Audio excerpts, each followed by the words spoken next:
नमस्कार मित्रांनो, नवरात्रीच्या तुम्हाला खूप खूप शुभेच्छा। लग्नाची वेळी या येणाऱ्या आठवड्यामध्ये असे होणार की आत्तापर्यंत सिंधू आणि मधू एकमेकींसमोर येतात। राघवला सिंधू जिवंत आहे हे सुद्धा समजलेले असते आणि मधूला सुद्धा। मधूच्या तर पायाखालची जमीन हादरते। मधूला असे वाटत असते की आता सिंधू प्रत्येक वेळी माझं सुख हिरावण्याचा प्रयत्न करते आणि आता सुद्धा ऐन वेळेस आली आणि माझे राघवचे लग्न अर्धवटच राहिले। राघव मात्र या लग्नासाठी तयार नसतो आणि सिंधूचा तर गैरसमज होतो की मधूबरोबर त्याने लग्न केले आणि विनायक त्यांचा मुलगा आहे।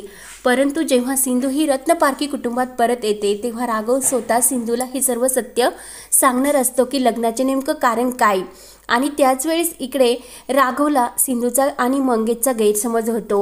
मंगेशला गचंडी धरून तो विचारण्याचा प्रयत्न करत असतो की सावी कुणाची मुलगी आहे आणि सिंधूशी तुझे काय नातं आहे। तेव्हा मात्र सिंधू मंगेशला काही सांगून देत नाही, पण शेवटी मंगेश हा राघवला सांगणार असतो की सावी ही त्याचीच मुलगी आहे। सिंधू आणि माझ्यामध्ये कोणतेही असे संबंध नाही आणि तू आमच्यावर जे काही आरोप करतो ते पूर्णपणे चुकीचे आहे, कारण सिंधू आत्तापर्यंत सुद्धा तुझ्याच प्रेमात आहे। तेव्हा मात्र राघवचे डोळे उघडणार असतात। त्यानंतर राघव रागाने मधुला आणि विनायकला घेऊन तेथून आलेला असतो। रत्नपारखी कुटुंबात आल्यानंतर राघव मधुला सांगत असतो की सिंधूबद्दल कुणालाही घरात काही सांगायचे नाही। मात्र विनायकला तर सावी आणि सिंधूची खूप आठवण येत असते। तेव्हा तो अन्वीला म्हणत असतो की अन्वी, तू एक काम कर, मला हा फोटो फ्रेम आहे ना ती या सर्व फोटोसोबत लावून दे, कारण मला डॉक्टर आंटी आणि सावीची खूप आठवण येते। कारण विनायक आणि सावीचे खूप नातं एकमेकांशी बहीण भावंडांचे जोडले गेलेले असते, म्हणून एकमेकांची आठवण त्यांना येतच असते।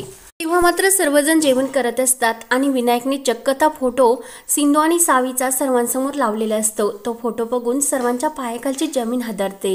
सर्वजण विचारतात की हा फोटो कुणाचा आहे, तर विनायक सांगतो की हा माझ्या सिंधू, डॉक्टर आंटीचा आणि सावीचा फोटो आहे। तर तो फोटो बघून सर्वांना धक्का बसतो।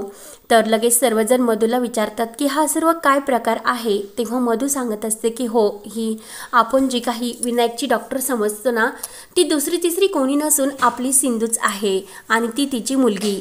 तेव्हा मात्र सर्वजण विचारात पडतात की सिंधू जिवंत आहे, मग तिने आपल्यापासून हे सत्य का लपवले। इतक्या दिवस ती आपल्यापासून इतकी दूर का राहिली आणि आपल्या अंकुरला घेऊन ती कुठे गेली, हे सर्व प्रश्न अनेकांना पडत असतात। मात्र काकू म्हणत असते की सिंधूचं नाव यापुढे कोणी या घरात घ्यायचे नाही।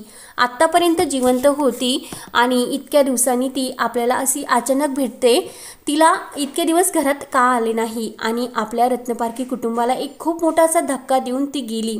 त्यामुळे आता इथून पुढे कोणीही सिंधूचं नाव घ्यायचं नाही।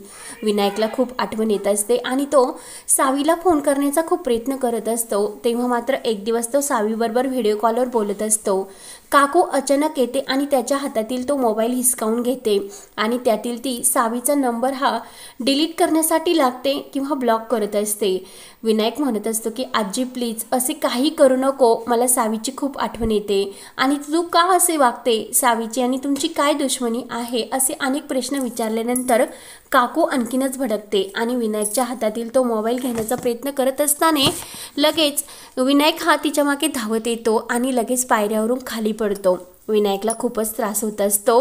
राघव आणि मधूला खूप राग येतो आणि राघव तर काकूवर खूप भडकतो। लहान मुलांशी असे वागतात का, वागण्याची काहीतरी पद्धत असते।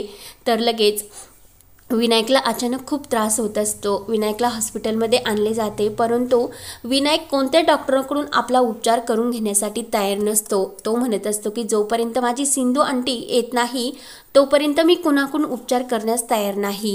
तर लगेच सर्वजण विचारात पडतात की ह्या सिंधूचे नाव घ्यायचे नाही। राघव म्हणत असतो की अरे विनायक, मी जगातला खूप मोठा असा डॉक्टर आणीन, पण तुझी ट्रीटमेंट त्या सिंधू डॉक्टरांकडून नाही करायची।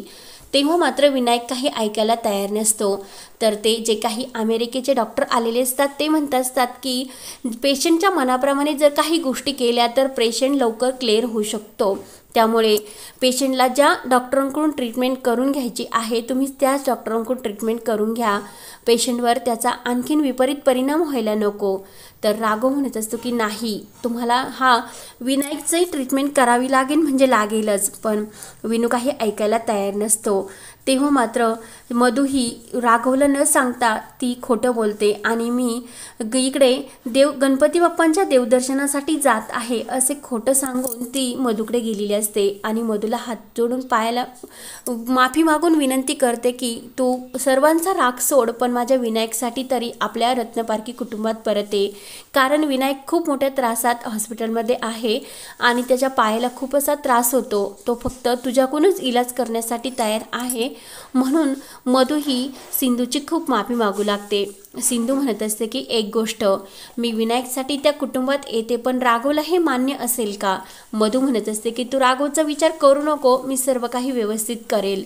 तेव्हा मात्र सिंधूने इकडे सावीला घेऊन दुसरीकडे जाण्याचा निर्णय घेतलेला असतो। ती सावीला घेऊन नांदगावला निघलेली असते, मात्र तिचा परत विचार बदलतो। मंगेश म्हणत असतो की एका मुलाचा विचार कर आणि त्या मुलाशी तुझं नातं सुद्धा आहे सिंधू, सावीचा विचार कर। तेव्हा मात्र लगेच सिंधूने आपला निर्णय बदललेला असतो आणि ती आपलं सावीला घेऊन इकडे विनायक आणि राघव रत्नपारखी कुटुंबात येण्यासाठी निघलेली असते। त्यानंतर मधु घरी आल्यानंतर राजश्री विचारते की अगं तू सिंधूला भेटली का? तेव्हा मधु म्हणत असते की हो, मी सिंधूला इकडे येण्याचा खूप असा आग्रह केला, पण सिंधू ऐकायलाच तयार नाही। तेव्हा मात्र मधुचा वाढदिवस असतो आणि राजश्रीने मधुला काही हिरव्या बांगड्या आणि कुंकवाची डबी ही गिफ्ट म्हणून दिलेली असते। तेव्हा मात्र मधु म्हणते की आई, तुमच्या डोळ्यामध्ये स्पष्ट अजूक सिंधूविषयीचेच प्रेम दिसते आणि सिंधूच्या आठवणीने तुमच्या डोळ्यात सुद्धा पाणी आलेले आहे। राजश्री मुद्दाम तिचं ते दुःख लपवते आणि नाही ग, मला त्या सिंधूची अजिबात आठवण येत नाही, कारण तिने गेली तर गेली, पण माझ्या राघवला सुद्धा दुःखात देऊन गेली आणि आता विनायकला सुद्धा त्या सिंधूचेच वेड लागले।